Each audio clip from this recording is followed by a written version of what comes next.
ನಮಸ್ಕಾರ ಸ್ನೇಹಿತರೆ. ಗೋಕಾಕ ಜಲಪಾತನ ದೂರದಿಂದ ನೋಡೋದಕ್ಕೂ ಕ್ರೇನ್ ಮೂಲಕ ನೋಡೋದಕ್ಕೂ ಎಷ್ಟು ಮಜಾ ಇದೆ ಅಂತ ಇವತ್ತು ನಾನು ನಿಮಗೆ ತಿಳಿಸ್ತೀನಿ. ಈ ಜಲಪಾತ ಬೆಳಗಾವಿ ಜಿಲ್ಲೆಯಿಂದ ಸುಮಾರು 49 ಕಿಲೋಮೀಟರ್ ದೂರದಲ್ಲಿದೆ. ಈ ಜಲಪಾತನ ಅಮೆರಿಕ ದೇಶದ ನಯಾಗರ ಜಲಪಾತ ಅಂತಲೂ ಕೂಡ ಇದನ್ನು ಕರೀತಾರೆ. ಗೋಕಾಕದಿಂದ ಸುಮಾರು 6 ಕಿಲೋಮೀಟರ್ ದೂರ ಇದೆ ಈ ಜಲಪಾತ. ಮೊದಲು ಇಲ್ಲಿ ಒಂದು ದೇವಸ್ಥಾನ ಇದೆ, ಮಹಾಲಿಂಗೇಶ್ವರ ದೇವಸ್ಥಾನ ಅಂತ. ಇದನ್ನು ಚಾಲುಕ್ಯ ಶೈಲಿಯ ವಾಸ್ತುಶಿಲ್ಪದಲ್ಲಿ ನಿರ್ಮಿಸಿದ್ದಾರೆ. ಇದನ್ನು ಭಾಳ ಚೆನ್ನಾಗಿದೆ. ದೇವಸ್ಥಾನದ ದರ್ಶನವನ್ನು ನಾವು ಫಸ್ಟು ಮಾಡಿದ್ವಿ. ದೇವಸ್ಥಾನದಿಂದ ಕೆಳಗಡೆ ಇಳಿದು ಈ ಜಲಪಾತನ ದೂರದಿಂದ ಎಲ್ಲರೂ ನೋಡೋ ರೀತಿಯಲ್ಲಿ ನಾವು ಕೂಡ ನೋಡಿದ್ವಿ. ದೂರದಿಂದ ನೋಡೋದಕ್ಕೆ ಬಹಳ ಚೆನ್ನಾಗಿದೆ. ಸೇಫ್ಟಿಗೆ ಅಂತ ಫೆನ್ಸಿಂಗು ಕೂಡ ಇದೆ. ಇಲ್ಲಿ ಸೇತುವೆನೂ ಕೂಡ ಇದೆ, ಆದರೆ ಸೇತುವೆ ಮೇಲೆ ಬಿಡೋದಿಲ್ಲ ಯಾರಿಗೂ ನೋಡೋದಕ್ಕೆ. ಫಾಲ್ಸ್ ಕೆಳಗಡೆ ಇಳಿಯೋದಕ್ಕೆ ಸ್ಟೆಪ್ಸ್ ಇದೆ ಅಂತ ಹೇಳಿ ಸೆಕ್ಯೂರಿಟಿ ತೋರಿಸಿದ್ರು. ಬಟ್ ನಾವು ನೋಡೋಣ ಅಂತ ಕೆಳಗಡೆ ಇಳಿದ್ವಿ.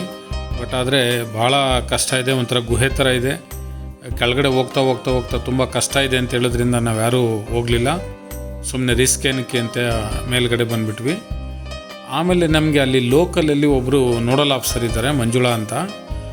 ಅವರು ಪರ್ಮಿಷನ್ ತೊಗೊಂಡು ನಮ್ಮನ್ನು ಕ್ರೇನ್ ಮುಖಾಂತರ ಕೆಳಗಡೆ ಇಳಿದು ನೋಡಿ ಬರೋರಂತೆ ಬನ್ನಿ ಅಂತ ವ್ಯವಸ್ಥೆ ಮಾಡಿದ್ರು. ನೋಡಿ, ಕ್ರೇನ್ ಇದೇ ಥರ ಇದೆ. ಈ ಥರ ಕ್ರೇನಲ್ಲಿ ಕೆಳಗಡೆ ನಮ್ಮನ್ನು ಇಳಿಸ್ತಾರೆ. ಈ ಕ್ರೇನ್ನಲ್ಲಿ ಸುಮಾರು 6 ಜನ ಮಾತ್ರ ಕುಳಿತುಕೊಳ್ಬೋದು. ತಮಾಷೆ ಅಲ್ಲ, ನಿಜವಾಗ್ಲೂ ಈ ಕ್ರೇನ್ ಮುಖಾಂತರ ಕೆಳಗಡೆ ಇಳಿದು ನೋಡೋದಕ್ಕೆ ಗುಂಡಿಗೆ ಇರಬೇಕು. ತುಂಬ ಭಯ ಆಗುತ್ತೆ. ಅದು ಕೆಳಗಡೆ ಇಳಿಬೇಕಾದ್ರಂತೂ ಸಿಕ್ಕಾಬಟ್ಟೆ ಭಯ ಆಗುತ್ತೆ. ಆದರೂ ದೇವ್ರ ಮೇಲೆ ಭಾರ ಹಾಕಿ ನಾವು ಕೂತ್ಕೊಂಡ್ವಿ. ನೋಡಿ, ಈ ಥರ ಕ್ರೇನು ಮೇಲೆ ಸ್ವಲ್ಪ ಪುಷ್ ಮಾಡ್ಕೊಳ್ತಾರೆ. ಪುಷ್ ಮಾಡಿಕೊಂಡು ಸ್ಲೋ ಆಗಿ ಕ್ರೇನನ್ನು ಈ ಜಲಪಾತ ಇರೋ ಕಡೆ ಮೂವ್ ಮಾಡ್ತಾರೆ. ಮೂವ್ ಮಾಡಿಕೊಂಡು ಸ್ವಲ್ಪನೇ ಕೆಳಗಡೆ ಇಳಿಸ್ತಾರೆ. ಕೆಳಗಡೆ ಅಂತೂ ನೋಡಿದ್ರಂತೂ ಸಿಕ್ಕಾಬಟ್ಟೆ ಭಯ ಆಗುತ್ತೆ. ಸೊ ನಾನಂತೂ ನಿಜವಾಗ್ಲೂ ಕೆಳಗಡೆ ನೋಡೋಕ್ಕೆ ಆಗಲಿಲ್ಲ. ಬಟ್ ನನ್ನ ಜೊತೆಲಿದ್ದವರಂತೂ ಸಿಕ್ಕಾಪಟ್ಟೆ ಎಂಜಾಯ್ ಮಾಡಿದ್ರು. ನೋಡಿ, ಈ ಥರ ಕಾಣುತ್ತೆ, ಭಾಳ ಚೆನ್ನಾಗಿದೆ. ಈ ಥರ ಹತ್ತಿರದಿಂದ ನೋಡೋದಕ್ಕೆ ಭಾಳ ಅದೃಷ್ಟನೇ ಇರಬೇಕು ಅನಿಸುತ್ತೆ. ಜೊತೆಗೆ ಇಳಿತಾ ಇರಬೇಕಾದ್ರೆ ಆ ಇಬ್ಬನಿ ನೀರಂತೂ ಬೀಳ್ತಾನೆ ಇರುತ್ತೆ. ಸೊ ಕೆಳಗಡೆ ನಾವು ಇಳಿದ್ವಿ. ಕೆಳಗಡೆಯಿಂದ ಫೋಟೋ ಶೂಟ್ ಮಾಡೋದಕ್ಕಂತೂ ಸಖತ್ತಾಗಿದೆ ಜಾಗ. ಈ ಥರ ಮೇಲ್ಗಡೆಯಿಂದ ಇಷ್ಟು ವೈಟ್ ಇದೆ. ಇದು ವಿಡಿಯೋ ಮಾಡಲಿಕ್ಕಾಗಲಿ ಫೋಟೋ ತೆಗಿಯೋದಕ್ಕಾಗಲಿ ಹತ್ತಿರದಿಂದ ಸಖತ್ತಾಗಿದೆ ಅಂತಲೇ ಹೇಳ್ಬೋದು. ಜೊತೆಗೆ ಇಲ್ಲಿ ಕೆಳಗಡೆ ಪವರ್ ಹೌಸ್ ಇದೆ. ಆ ಪವರ್ ಹೌಸು ಕೂಡ ನಾವು ನೋಡಿದ್ವಿ. ಇದೆಲ್ಲ ಭಾಳ ಹಿಂದಿನ ಕಾಲದ ಮೋಟರ್ಸು, ಈಗಲೂ ಕೂಡ ರನ್ನಿಂಗಲ್ಲಿದೆ.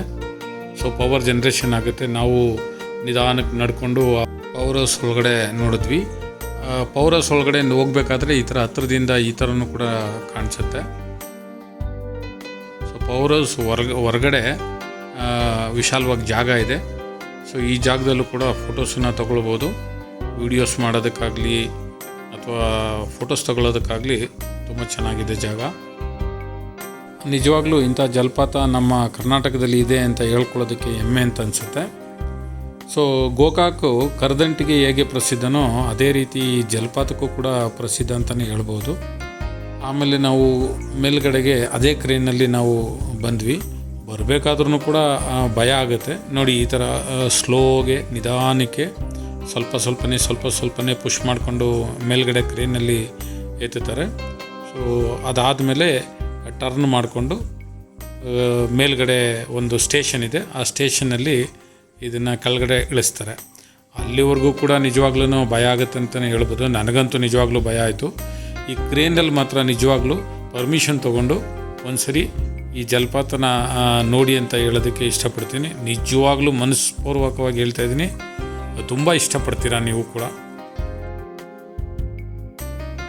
ಜೊತೆಗೆ ಇಂಥ ಅನುಭವನ ಲೈಫಲ್ಲಿ ಮರೆಯೋದಕ್ಕಾಗೋದಿಲ್ಲ. ನೋಡಿ, ಇವರೇ ನಮ್ಮನ್ನು ಪರ್ಮಿಷನ್ ತೊಗೊಂಡು ಕರ್ಕೊಂಡೋಗಿದ್ದು. ನೀವು ಕೂಡ ಪರ್ಮಿಷನ್ ತೊಗೊಂಡು ಒಂದ್ಸರಿ ಕ್ರೇನ್ನಲ್ಲಿ ಈ ಜಲಪಾತನ ಹತ್ತಿರದಿಂದ ನೋಡಿ ಕಣ್ ತುಂಬಿಕೊಳ್ಳಿ ಅಂತ ಹೇಳೋದಕ್ಕೆ ಇಷ್ಟಪಡ್ತೀನಿ. ನಾನು ನನ್ನ ವೈಫ್ ಜೊತೆ ಹೋಗಿದ್ದೆ. ತುಂಬ ಖುಷಿ ಕೊಡ್ತು ಅಂತಲೇ ಹೇಳ್ಬೋದು. ಸೊ ಈ ವಿಡಿಯೋ ಇಷ್ಟ ಆಗಿದರೆ ಒಂದು ಲೈಕ್ ಕೊಡಿ. ಜೊತೆಗೆ ಇನ್ನು ಮುಂದೆ ಇಂಥ ವಿಸ್ಮಯ ಸ್ಥಳಗಳನ್ನು ನಿಮ್ಮ ಮುಂದೆ ಇಡಲಿಕ್ಕೆ ಇಷ್ಟಪಡ್ತೀನಿ. ಅದಕ್ಕಾಗಿ ಸಬ್ಸ್ಕ್ರೈಬ್ ಮಾಡಿ. Thank you.